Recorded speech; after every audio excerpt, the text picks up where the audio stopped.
The derelict warship waited in the dark blue nebula like a body with one eye still open, one porthole glowing a cold, pale green. For 80 years, the USS Vigil had been a ghost story, a ship lost with all hands, unrecovered and unmourned in official records. Now, a Tesserae archaeological vessel, Kelnoth -3, had stumbled across the derelict, and its crew sensed something that no debris field had ever given them: dread. That green glow is not a reflection, and it is not residual power.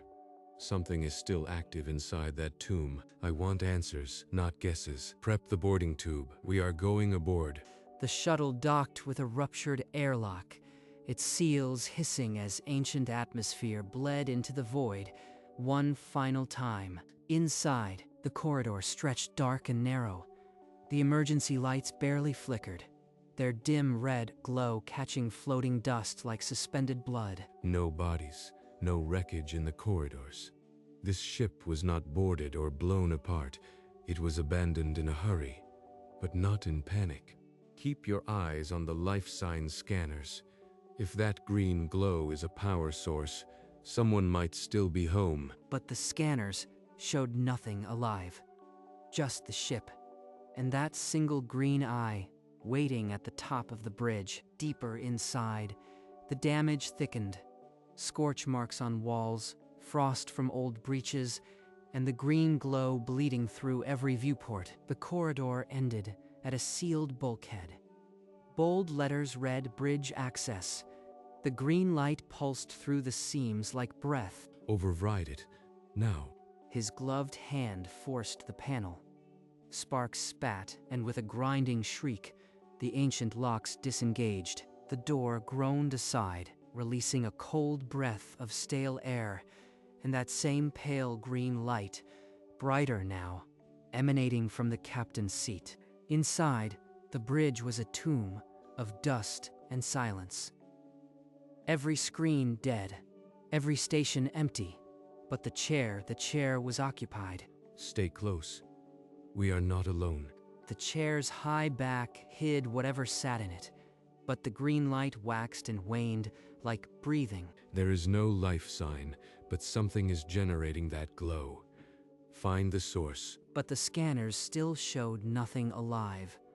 Only the ship, and that green eye that now had a body. Waiting in the dark, Vess Carr stepped forward, the green light washing over him, duty and dread warring in his chest. The captain's chair swiveled slowly, like a stage turning to its final act. A man sat upright in the worn leather, uniform crisp, expression calm, and a slight knowing smile on his lips. You are the first visitors I've had in a very long time. Vess Carr's weapon jerked up, training on the impossible figure, though the captain merely raised a translucent hand. Easy. I am Captain Donald Hayes, and I am still in command of this vessel. That is not possible. The ship is dead. Her crew is dead. You are a recording. A recording, yes. But the dead can still give orders if the right technology is involved. Then what orders are you giving now? I gave one order 80 years ago. Wait for company. And I have a story you need to hear. When the hull breach killed my crew, I had seconds. I downloaded my neural pattern into the Vigil's 14-petabyte command archive. My body died here in this chair, but my mind, my orders, they survived. Survived for what? You have been alone for 80 years. Because I gave the archive one standing order. Wait for company. I knew someone would eventually find us. The tension in Vess Carr's shoulders eased, if only slightly. The ghost was not hostile. He was waiting. There is a chessboard on the console behind you. I have played alone for 8 decades. Would you join me? You want to play chess? Now? Time is all I have, and I have been patient. Please, sit. I'll explain as we play. Vess Carr pulled out the chair. The dust on the seat told him no one had sat there since before the war. I've had decades to study the stars and our history. Would you like to know what I've learned? Every night, I'd watch the stars with the long-range telescopes. Decades of patterns, movements, and secrets. You tracked ship movements for 80 years? That is a lonely vigil. Loneliness is a small price for truth. The war's origin must not remain a lie. Veskar's hand froze over the board. The ghost wasn't just waiting, he was investigating. What if I told you the Outer Rim War was started by a forgery, not by human aggression? A forgery. That would mean my people were deceived. Do you have proof? The proof is in the command archive. Come, I'll show you everything. He stood, the chess game abandoned. The stakes had become the fate of two civilizations. Hayes' translucent form drifted through the bulkhead, leading Veskar toward the archive. Behind them, the White King toppled on the dusty board, a forgotten soldier in a game no longer played. The archive door groaned open on seized hydraulics, releasing a breath of cold, still air. 14 petabytes of memory, all keyed to my neural engram I never stopped recording or analyzing. Rows of databanks, pulsed with soft green light, each one containing decades of star charts, intercepted transmissions, and tactical assessments. Every battle, every sortie, every intelligence report that crossed this sector, I logged it and cross-referenced it against pre-war records. You turned this archive into a strategic war college, run by a dead captain. Exactly. And after 80 years, I can tell you the war's outcome wasn't the result of human aggression. It was a fraud. A data terminal lit up, displaying a diplomatic dispatch with a signature that was never authorized. This is the incident that triggered the Outer Rim War. The provocation was a lie, forged by your own General Korath. If this is true, my entire world was built on a crime. Why would you trust me with this? Because you came looking for the truth, not loot, and I have waited too long for a messenger. These telescopes captured every fleet movement, every skirmish, every coded transmission from the moment the war began. Veskar watched as the holographic battlefield unfolded. Lines of fire and destruction mapped across 80 years. You monitored all of this, alone? Alone, yes, but not idle. I had a purpose, to understand why humanity was blamed when the first shot was not ours. The star chart zoomed to a diplomatic dispatch, the timestamp predating the first battle by only hours. The war began here, with a message that was never sent by its supposed author. A message. Show me. I will, but understand the scale. General Korath's signature was not the only forgery. Hayes overlaid transmission logs from the Tessari command network, highlighting the same signature encryption used on false orders. Veskar's mind raced. If one signature was faked, how many more? The war's justification crumbled. A holographic document materialized, a diplomatic ultimatum signed with General Korath's personal cipher. This is the message that demanded humanity's surrender, but I proved it was never sent from Korath's command. Prove it. Show me how. The cipher key appears identical, but the encryption timestamp is off by 19 seconds. A digital sleight of hand. Red markers overlaid the hologram, exposing duplicated stroke patterns and metadata forged to mimic Korath's BattleNet. My telescopes recorded the original crisis, a civilian freighter's distress call. The forgery recast it as a military provocation. Veskar stared at the general's stern holographic face, the man who had been a hero to his people, now a fraud. This means the war was built on a corpse you've been guarding for 80 years. Not a corpse. Evidence. And now you have it. What you do with it is your choice. The evidence was irrefutable, but the weight of exposing his own civilization's crime settled on Veskar's shoulders like a collapsing star. What do you want, Captain?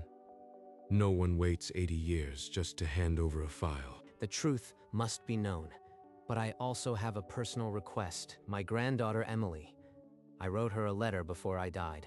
Please deliver it. The envelope materialized from the archive, its paper worn, the seal intact, addressed in a careful human hand. She may not be alive, but if she still lives, I will see she receives it. Hayes transferred the evidence to a data chip. Cold and small, it held the match to ignite a revolution of truth. Veskar pocketed the chip and letter, handling them like relics of a war already lost. I will broadcast the forgery.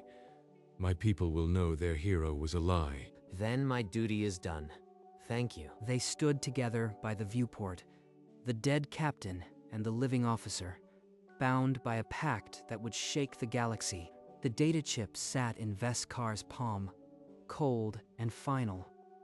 This tiny piece of silicon would shatter a civilization. Understand this. Once the truth floods the networks, my consciousness will have no anchor. I will be released. Hayes was not immortal.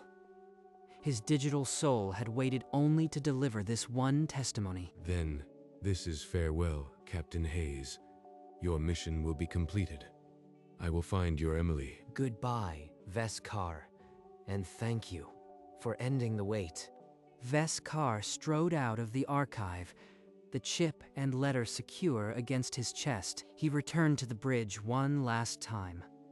The green glow from the captain's chair was faltering, like a dying star. He reached out, his alien hand hovering over the cracked leather, then rested it there, a gesture of respect. The light steadied for a moment, as if acknowledging the touch. Then Veskar turned and walked toward the airlock. Behind him, the green eye in the command deck window pulsed once, then settled. A heart still beating, waiting for the end. The shuttle detached with a soft clang, pulling away from the derelict like a leaf from a dead tree. Veskar inserted the data chip into the comm array, his fingers steady despite the weight. Kelnoth -3, priority channel. Evidence upload commencing. The Outer Rim War was a fraud. Verify and disseminate. On Kelnoth -3, the bridge crew watched the decrypted files spill across their screens, a forgery so precise it fooled a generation. Murmurs of disbelief turned to silence as the timestamp discrepancy became undeniable. The captain's voice crackled through the bridge, ordering immediate release of the evidence. The transmitter flared, broadcasting the evidence on every military and civilian channel. It's done. The dead captain's truth is now the living galaxy's burden. He leaned back, the empty chip in his palm. The vigil's glow was a distant speck, but that speck was a promise kept. And Veskar knew the war was finally over. The evidence hit the Tesserae homeworld like a pulse bomb.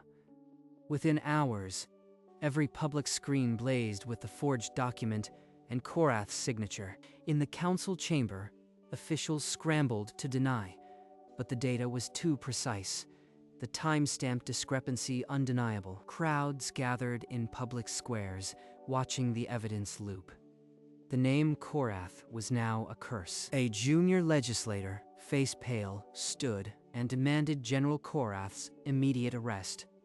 The chamber erupted. Military police stormed Korath's estate. The general, once a hero, was led out in restraints. The broadcast showed him, defiance crumbling into silence as he faced the truth he had buried 80 years ago. 80 years of lies, and they cannot even hold a day against the truth. On Kelnoth -3, the crew watched the chaos unfold. Some wept, others sat in stunned silence. The council declared an emergency session. The government was reeling, but the question remained. How deep did the conspiracy go? For the first time in a century, the Tesserae people looked at their leaders not with trust, but with the cold weight of betrayal. By the next cycle, the Tesserae capital blazed with protests. The government building was sealed, its windows dark. They demanded answers. They demanded justice, and the foundations of a century-old power began to crack. A message beacon from the vigil reached Veskar's shuttle, a single static-laced transmission. Thank you. Veskar touched the comm, but no further words came. Only the crackle of a dying world. Prepare a courier drone. The letter must leave for Earth immediately. The courier drone detached from Kelnoth -3, a tiny sliver of hope aimed at a distant blue world. Light years away, the vigil's green light flickered once, then again, weaker. The archive's power faded. Hayes's voice was silent, but his promise was now a courier drone crossing the void. The dead captain's orders were complete. His ship had one last wait for Emily. The courier drone slipped out of hyperspace, a silver sliver aimed at a blue world on the edge of the war. Earth grew in its forward sensors, serene and indifferent to the truth it was about to receive. It descended through the atmosphere, a silent visitor from a war long ended. The drone hovered over a quiet valley, its target a weathered farmhouse with a wooden porch. It landed softly in the grass. A small compartment opened, revealing a single paper envelope. An elderly woman stepped onto the porch. Shading her eyes from the sun, she saw the strange craft. A Tesserae messenger in a neutral suit approached, holding the envelope as if it were sacred. Emily Hayes. The messenger spoke her name softly. She took the envelope, her fingers trembling. The messenger bowed once, then returned to the drone. Emily stared at the paper, her heart a sudden ache. She turned the envelope, and an old familiar handwriting caught her eye. Emily Hayes.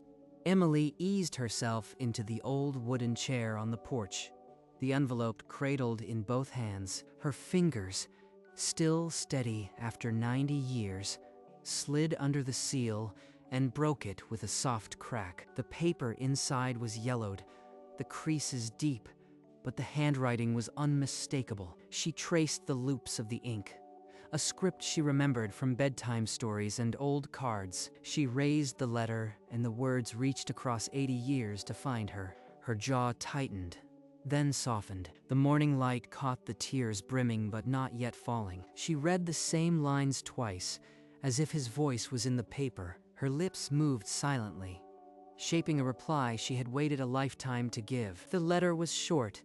It said what it needed to, and Emily Hayes held it to her chest. Dearest Emily, I am sorry I never came home.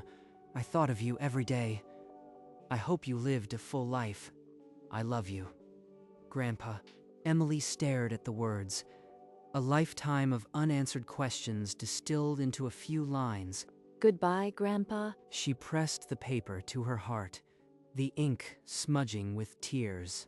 The courier drone hummed, lifting off the grass into the evening sky. Emily watched it grow smaller, a silver sliver carrying nothing but the echo of a promise kept. She remained on the porch until the light faded, the letter sleeping in her lap. She did not weep, not then.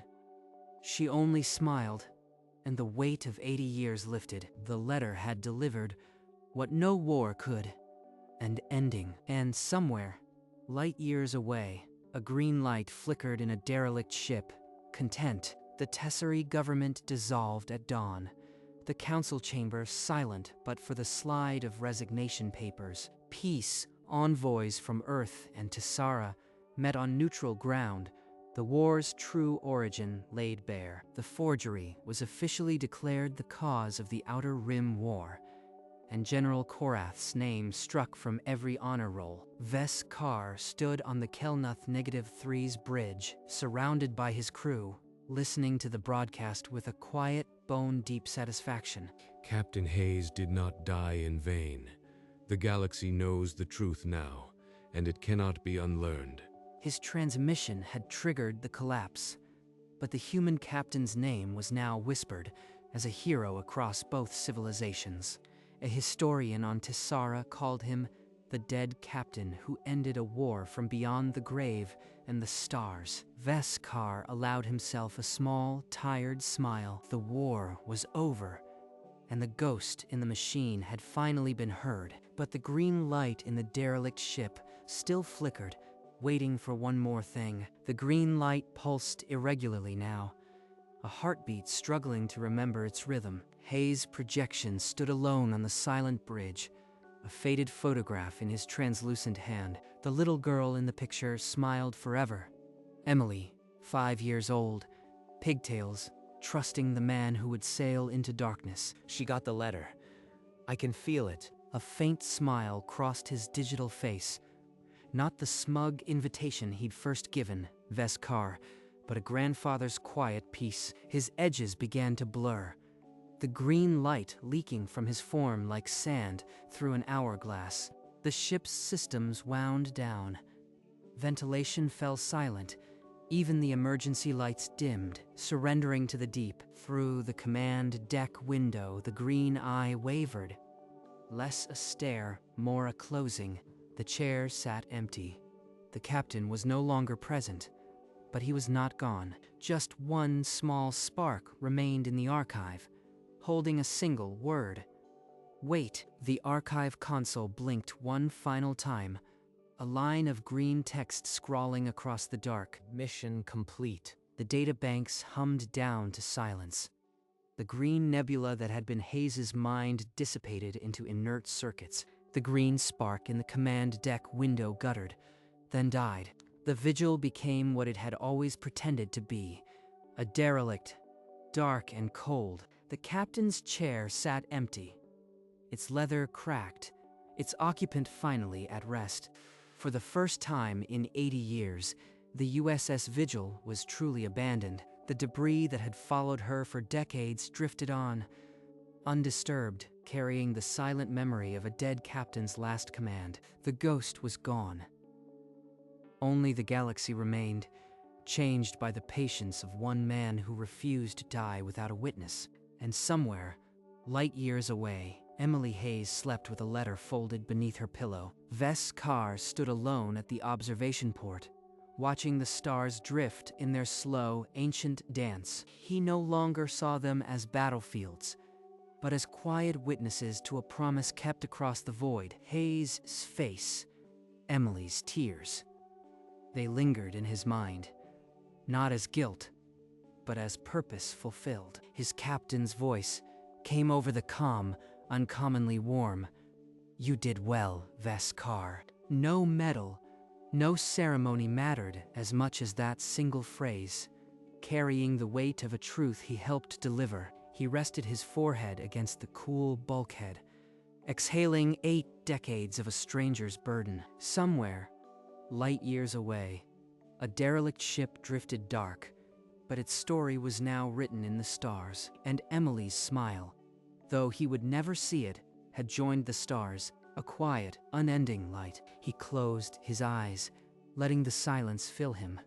It was not loneliness, it was peace. The galaxy turned on, unburdened by the lie that once chained it, and Veskar let himself rest. The sunset spilled gold across the valley, and Emily Hayes sat on the porch, the letter in her lap. She reached for a small frame on the side table, an old photograph, its edges curled with age. A younger her, pigtails and a gap-toothed grin, stood beside a tall man in uniform. She held the photo beside the letter, seeing the same hand that had penned both. A single tear slipped down her cheek, falling onto the inked words. She did not wipe it away. It was not sorrow, it was the quiet relief of an answered prayer. Her lips curved into a gentle smile, the kind that only comes after a long, long, long wait. As the first stars appeared, she folded the letter and tucked it into the frame with the photograph. Thank you, Grandpa. I got your message. She stayed there until the night wrapped around her, a beloved granddaughter holding a piece of a distant, finished war. The USS Vigil drifted in the cold blue dark, its windows black, its engines silent, a tomb at peace. The command deck porthole was now just another dark circle, the green eye closed forever. The debris field orbited in slow, silent arcs, like a funeral procession that had waited 80 years. No distress call, no beacon, only stillness and the faint glow of distant suns. Then, from the archive, a single transmission leaked into the void, a stored message meant for no one and everyone. Thank you. The words faded into the nebula, and the Vigil carried them forever in its cold, dead circuits. The debris continued its orbit, an eternal guard for a captain who had never abandoned his post, and the stars shone on, indifferent to the small, profound epilogue of a man who had simply refused to let his last order go unfulfilled. The galaxy turned, now knowing the truth, and the ghost ship sailed on, quiet and still, into the endless night.